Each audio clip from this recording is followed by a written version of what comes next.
실질적인 사례 뭐 이렇게 좀 최근에 거 저희 북한에 거를 했는데 안에서는 좀 계속 똑같이 옛날 뭐 달라진 거 하나도 없어요. 그래서 뭐 여기 있네 북한 독재의지의 최대적으로 북한 주민인데 그러려면 이 사람들이 이제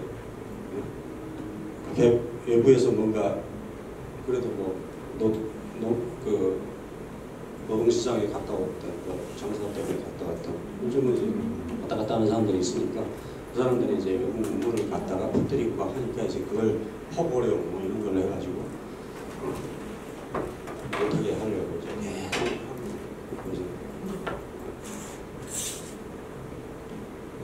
그리고 이제 인권 문제. 또 인권 문제는 뭐 워낙 강력하게 강력한 거여서 그 사람들이 이걸 이제 설명할 방법이 없어요. 그래서 북한의 근데 이제 워낙 국제사회가 인권 하니까 애들도 나름대로 뭐 인권에 대한 뭐 이렇게 이제 정의를 해놨는데 그걸 이제 집단주의하고 연결시켜가지고 뭐 설명을 하는데 왜 이 사람들이 이제 인권은 뭐 다 아시다시피 전체주의 사회는 특히 공산주의는 이 계급혁명 이론에 기초한 사회이기 때문에 그리고 지금도 걔들은 계급혁명 이론을 포기한다고 말할 수도 없고 말하지도 않았어요. 그러니까 계속 이 사람들은 어차피 지금 자기들 나름대로 계급혁명을 하고 있는 거예요. 그러면 공산주의 이념과 배치되는 어떤 자유주의라든지 이런 것들은 다 계급적 원수가 되는 거죠. 그래서 그 계급 이론에는 뭐 계급적 원수를 무자비하라. 이게 이제 레닌 스탈린 때부터 내려온 그게 교과서입니다. 그러니까 그걸 그대로 다 했고요. 중국도 그래요. 결과적으로 뭐 지금도 좀 벌어지는 것들 보면 이 사람들은 이제 사람을 이렇게 잔인하게 죽이는 거에 대한 도덕적이나 불편한 감정을 못 느끼는 거예요. 왜냐면은 그게 그렇게 못 느끼게 왜냐면 원수는 그냥 잡아 죽여야 되는 거고 뭐 사람이 아니다 이거죠. 적이고 없애야 될 사람이다. 이렇게 정의를 해버렸기 때문에 그 사람들이 그렇게 잔인한 수용소를 운영할 수가 있는 거고 그리고 그렇게 잔인한 폭행을 할 수가 있는 거고 그런 거를 이제 계속 정당화시켜가지고 하다 보니까 뭐 인권이라든지 그런 뭐 다른 생각에 대한 어떤 존중이라든지 이런 거는 그 사람들한테는 말이 안 되는 거죠. 얘기했지만 당이 유리사항 체계 딱 주체상 그거 하나 가지고 그 외에는 이제 말하지 말라 이거예요. 믿거나 하게 되면 뭐 종교도 허용이 안 되잖아요, 그죠? 종교하면 무조건 순서 집어넣습니다. 그렇기 때문에 지금의 저 북한의 뭐 천도교 총단이니 뭐 기독교 뭐 이렇게 단체가 있는데 그거는 이제 종교 전문가라고 보시면 돼요. 그래서 김일성 대학에서 한계사회 학과를 이제 개설을 해가지고 종교 전문가를 양성을 해요. 그래서 말기는 알아들어야 될 거 아니에요. 뭔지 알아야 돼요. 그쪽 외국하고 이제 상대를 할 때. 그리고 이제 종교 자유를 탄압하면은 자기들이 이제 외국 사람들하고 얘기하기 어렵다라는 건 다 알고 있어요. 그러다 보니까 우리도 뭔가 종교 자유 있다라는 걸 설명하려면 뭐 종교를 알아야 되고 뭐 목사도 있어야 되고 뭐 스님도 있어야 되고 이런 거 아닙니까? 그러니까 그런 학자들을 이제 키워놓고 그 사람들이 이제 다 노동당 소속의 어떤 특수 요원들인 거죠. 그래서 이 사람들이 이제 간제기구죠. 그런 뭐 간제기구를 다 만들어놨죠. 기독교 관련 간제기구, 불교 관련. 그래 만들어놓고 얘들은 이제 목적이 뭐냐? 주목적은 이제 통일혁명 하는데 너희가 이 목적이 그거예요. 한국 사람들을 이제 적화시키라 이거죠. 한국 사상적으로 내가 이제 접촉을 해서 결과적으로 이제 수령님을 위해서 설명하고 그래서 어쨌든 김일성을 일단 동경하고 숭배하게 만드는 게 그 사람 1차적인 목적이에요. 모든 게 그렇게 돼 있어요. 그럼 국가가 그런 체제입니다. 그러니까 결국 여기에 뭐 북한을 뭐 종교 자유화 시키는데 뭐 내가 뭘 한다 시고 가서 걔들 국가 그런 사람들 만나봤자 도리어 포섭당하는 거예요. 그래서 제가 봤을 때 한 80~90%는 다 포섭당했을 거예요. 예, 아마 북한이 다시 허용한다는 것 자체가 포섭됐기 때문에 허용하지. 딱 해봤는데 이 새끼는 씨도 안 먹히는 놈이네 하면은 다음에 안 받는 거예요. 왜? 오겠다는 사람 수두룩 하니까 벌러 받는 거잖아요. 그런데 그걸 갔다 와서 뭐 북한에 갔다 왔는데 기독교 터질 것 같다고 애들이 허용해 주는 것처럼 얘기하고 그렇게 말하는 점은 이 사람들이 정말 몰라서 그러는 건지 정말 저는 이제 몰라서 그런다고보다는 좀 사기친다고 생각하거든요. 예, 좀 사기친다는 생각 들어서 정말 짜증나더라고요. 그런 얘기 북한에 갔다 와가지고 큰 교회에서 막 자랑하듯이 설명하고 누구 높은 놈 만나고 왔다고 하고 그래서 돈 많이 헌금 많이 바치세요. 북한 들어가서 돕고 오겠습니다. 그러는데 그게 다 북한 정권에 갖다 돈 주고 와서 심지어 애들이 그걸 안 하겠습니까? 인계 꼭 해요. 저녁에 또 여자 갖다 붙여주고 하면 무슨 짓 했는지도 모르죠. 그런 식으로 왜냐면 공산주의 이론에 매수하는데 미인계가 들어 있습니다. 그래서 이거는 러시아 때부터 다 했고 지금 러시아가 계속 미인계 쓰잖아요. 미국에도 가고 이건 어디나 공작의 기본이거든요. 그러니까 아까 얘기했지만 그런 사람들은 공작 요원이에요. 좀비호를 빙자한 공작 요원이기 때문에 당연히 자기들은 공작 요원 수칙을 따라서 하는 게 맞죠. 안 하면은 그래서 잘리는 거죠. 취소가 되는 거예요. 그러니까 우리가 개연성으로 봤을 때는 그 사람들이 가서 매수당했다. 거의 단정 짓는 게 맞어요. 그러니까 이제 벌써 거기 가서 이렇게 높은 놈 만나서 좋게 말하는 사람 보면 얘는 무슨 맛이 같구나. 그렇게 보시면 돼요. 앞으로도 그런 사람들 접촉하지 말고 또는 면박을 주세요. 가서 쓸데없는 소리 하지 말라고. 특히 교회에서 그러니까 너무 열받는 거예요.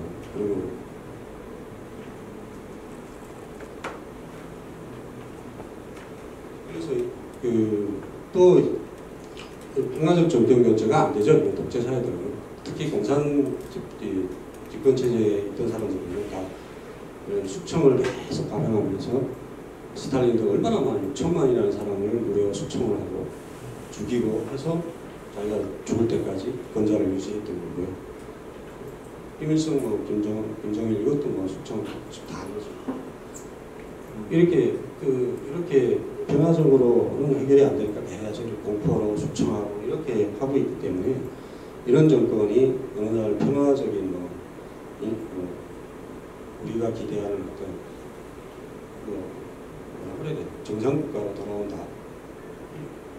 그 자체는 그 사람 제거되는 거 외에는 그 스스로가 바뀔 수가 없는 거예요. 그리고 이렇게 되면 어떻게 되냐면은 우리도 가서 경제 활동 제대로 할 수가 없어요. 그래서 예전에 한국에서도 김대중 때도 들어갔잖아요. 들어갔다가 다 망했죠. 다 망하고. 그다음 그 이전에 일본의 제일동포들이 또 많이 저희 북성에서 간 사람들이 많으니까 자기 친척도 좀 먹여 살리려고 북한하고 또 엮여가지고 이제 투자를 해서 화병회사 만들고 했는데 다 망했어요. 다 망하고 다 그냥. 근데 왜 망하냐?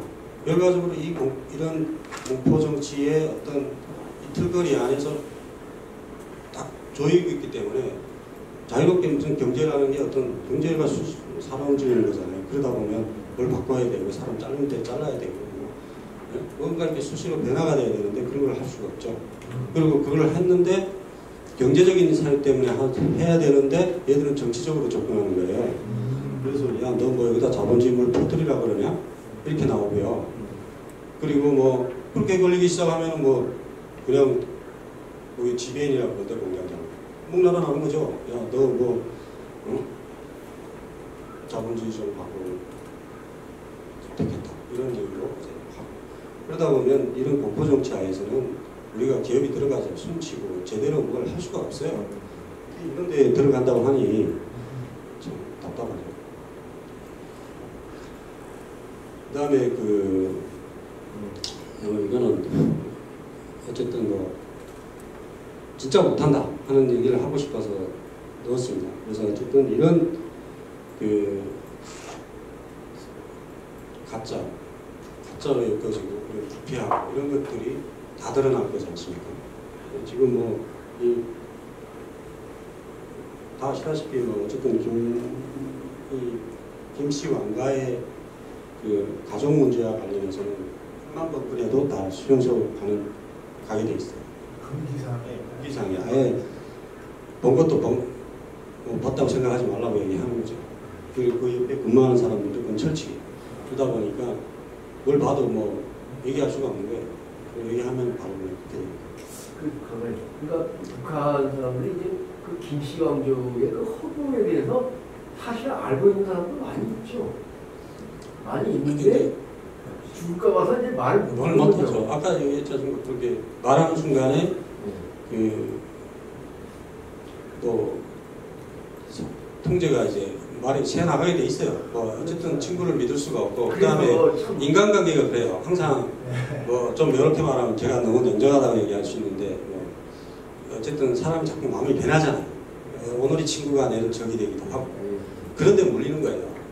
그러니까 믿을 수가 없는 거예요. 누구하고 얘기를 할 수가 없어요. 생각 속에 있는 것이 말도 나오고 행동으로 표현이 되는데 참 그래서 아니 저 북한 사람들은 실제로 거짓인 걸 알면서도 말을 이렇게 해야 되고 행동도 이렇게 해야 된다는 것이 이런 예, 그러니까 항상 예, 이중 제가 그래서 북한 사회는 그 가짜로 이렇게 이중화된 그런 사회다 보니까 실제 생활하고 그런 모든 이런 불이한 그런 거 이제 완전히 달라야 그걸 잘하는 사람이 출세를 하는 거죠. 그리고 이제 그 좀 솔직한 사람은 이제 술 먹고 좀 솔직한 얘기하면 이제 그렇게 되는 거고. 그러니까 항상 그런 사람들은 좀 제거되거나 뭐 어쨌든 그런 게 굉장히 저 사람들은 단수가 세게 돼 있는데 이 남한 사람들은 오 그게 남한 사람들 좀 맹해요. 근데 저는 이제 이렇게 공부하면서 북한 친구들이 이제 한 15명 돼서 카톡도 하고 그러는데 겪어 보면 상주주의 체제에서 이렇게 오래 사셔서 그런지 또 좋은 점은 뭐냐면 남한 사람들 그러니까 그건 정치적으로 본인이 생존하면서 일종의 연기하는 표현식이고 개별적인 하나의 자유민으로 들어가면 별로 깨우치가 않았어요. 아 그렇죠. 뭐 그거는 이제 남한 분들은 솔직히 말해서 좀 친구 관계라고 하지만 이제 상업적 이해 관계가 들어가면 좀 솔직히 말해서 이제 이용해 먹고 이용 당하고 좀 이런 계산적 관계가 그게 이제 어쨌든 그 북한도 이제 점점 복잡해지고 있는 거죠. 그러니까 이거를 이렇게 뭐 어떻게 설명할 거냐면은 그렇게 말하는 분들이 있어요. 뭐 북한은 뭐 순수하다. 때문지 않고 그렇게. 그래서 오히려 그걸 왜 그럼 북한이 좋은 나라가 아니냐 그렇게 말하는 사람 봤어요. 근데 그게 그렇게 하는 사람 봤어요. 근데 저는 이제 그렇게 설명하죠. 그게 아니고 우리도 옛날에 단순히 못 살 때는 관계가 단순했잖아요. 단순한 사회는 이 관계도 단순하고 세계는 단순해. 근데 이 자본주의나 이런 시장경제에 계속 지금 또 변화되는 사회고 이런 때는 워낙 변화가 많이 되는 데서 이제 사람이 적응해야 되니까 이렇게 깊이 들어가질 보다는 이제 그때그때 적응하면서 이렇게 변신하는 그게 더 지금 우리한테 생존하기에 좀 유리한 상황이잖아요. 그렇게 바뀐 거죠. 한국 사람이 그게 본질이 나빠서 뭐 북한 사람하고 뭔가 차이 나서 그게 아니고 사실은 문제는 똑같고 어떤 감정적이거나 하는 거 보면 다 비슷해요. 그런데 단지 그 환경이 달랐던 거고 그리고 지금 북한도 지금 이제 그 시장화 밑에 이제 그 장마당 세위가 벌어지고 나면 뭐 사기도 많아지고 뭐 복잡해요. 그래서 단수가 엄청 높아졌어요. 걔들도. 그래서 제가 예전에 북결이 한다고 들어가서 뭐 북한 사람들 뭐 순진해가지고 뭐 가면 뭐 지가 다 사기쳐 먹을 것처럼 생각하면 오히려 사기 당하지는 못하고 네? 저 그런 얘기까지 한 적이 있어요. 정말 그래요. 그리고 그럴 것 같아요. 그러니까 그런 정도로 이제 최근에 많이 바뀌고. 한마디로 여기 돈맛을 많이 낳고 거기 돈맛을 좀 적게 봤어. 아니 그죠. 아까 그 관계. 그러니까 이 사회의 관계가 복잡하면 사람도 복잡해지는 거고. 보면은 이제 좀 단순한 사람들 보면 이제 그 어떤 한 지역에 북한은 또 보면 이동이 많지 않아요. 옛날에는. 그러니까 배치되면 평생 그 한 자리에서 있거든요. 그러면 자기가 그 주변에 있는 사람이 거의 평생 같이 가는 거예요. 그러니 뭐 복잡해 볼 게 없죠. 어쨌든 그 관계만 딱 정립해 놓으면 계속 가는 거예요. 근데 우리는 어떻습니까? 계속 바뀌죠. 자기 주변 사람이. 저 회사에 있는데 뭐 내 팀장도 1년에 한 번씩 계속 바뀌고. 보였다면 그 위에 상사들은 계속 바뀌고 계속 바뀌어요. 그러니까 그걸 다 적응해야 되는 거죠. 그러다 보면 뭐 좋은 사람 나쁜 사람이고 그건 내 기준이고요. 그거는 어쩔 수 없잖아요. 회사라는 게 제가 상사를 선택하는 게 아니잖아요. 그러다 보면 다 이렇게 관계가 좀 순수하지 않은 면도 있을 수가 있고 그런데 그것도 나쁘다고 설명할 수는 없어요. 그러니까 그렇게 생각하시면 되는 거죠. 우리는 변화가 그렇게 옛날에는 없었고 단순했다. 그러다 보니까 사람들이 이제 뭐 농경문화라면 농경문화죠. 옛날에 그냥 단순하잖아요.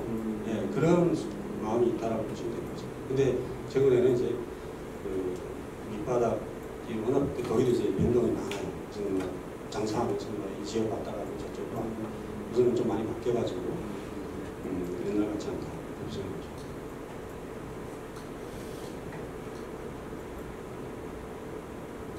뭐 최근에 북한이 뭐 자력갱생 이거 얘기하는데 계속 아직도 계속 그러고 있어요, 그 사람들. 그리고 이제 그 사람들이 자력갱생하면서 그나마 이제 외국 돈 있음 빨아들이고 싶은 거는 이제 개성공단 같은 거 몇 개 해가지고 하고 싶겠죠. 그래서 뭐 계획도 뭐 청사진 만들어 놓고 뭐 들어오라고 그러는데 그냥 안 되는 거죠. 이게 이런 아까 앞에서 말한 그런 경제적으로 자유롭게 할 수 있는 조건이 하나도 안 되고 법적으로 보장된 재산권 제도도 아무것도 없는데 그리고 김정은이 한번 하나면 뭐 그 기업 다음날로 접어야 되고 뭐 그런 상황이면 누가 들어갑니까 이게. 그러니까 안 되는 거 아무리 이거 뭐 한 20년 전부터 이런 거 계속 했어요. 하병법. 네, 하병법 하면 그때는 몇 개 했다가 또 이제 뭐 많이 늘려놨는데 안 되죠. 안 하는 것 같아요. 그나마 이제 뭐 이렇게 말하면 좀 멍청한 한국만 가가지고 개성공단에다가 해주니까 여기다 기대를 지금 그런 거예요. 근데 이 사람들이 이제 우리가 이렇게 안 들어가면 뭐 중국이 뭐 들어와서 다 먹을 거다. 그건 소용없습니다. 어차피 그 정권이 김정은 왕조가 바뀌게 되면 그 정권이라는 게 이제 정통성을 잃어버리고 나서는 그 다음 정권에서는 다시 그때 불공정하게 뭘 했을 거 아닙니까? 네. 다시 시장 경제의 규칙에 맞게 그때 합리적으로 했느냐를 판단을 하고 저는 그렇게 말하거든요. 그래서 합리적으로 안 하고 뭐 부두라든지 예를 들어 뭐 노비를 해서 했다든지 이런 거는 정당하지 않은 방법으로 했기 때문에 우리가 그거를 고유화시킬 수 있다. 그리고 다시 시장 경제 그러면 네가 자신 있으면 다시 입찰해봐라. 그 사업권 따려면 이렇게 가는 거죠. 그 독점권이 예를 들어 뭐 현대가 뭐 죽은 김정일이하고 뭐 5개 부분 땄다고 해서 그게 향후에 그게 우리가 인정해 줄 수 있습니까? 없는 거예요. 근데 그건 멍청한 소리 하고 있는 거예요. 그래서 뭐 중국이 들어오든 말든 신경 쓸 필요 없어요. 빨리 그냥 무너뜨리면 우리께 되는 겁니다. 그런데 그걸 이제 이런 식으로 우리가 들어갈 명분을 만들려고 자꾸 얘기를 하는데 그것도 말이 안 나는 거죠. 근데 먼저 거를 정동영 통일부장관 같은 경우는 개성공단이 설치함으로써 장사 정도가 상당히 이제 후퇴했으므로 경제 논리로만 보는 게 아니라 안보나 이런 논리도 보면 또 우리가 굉장히 전진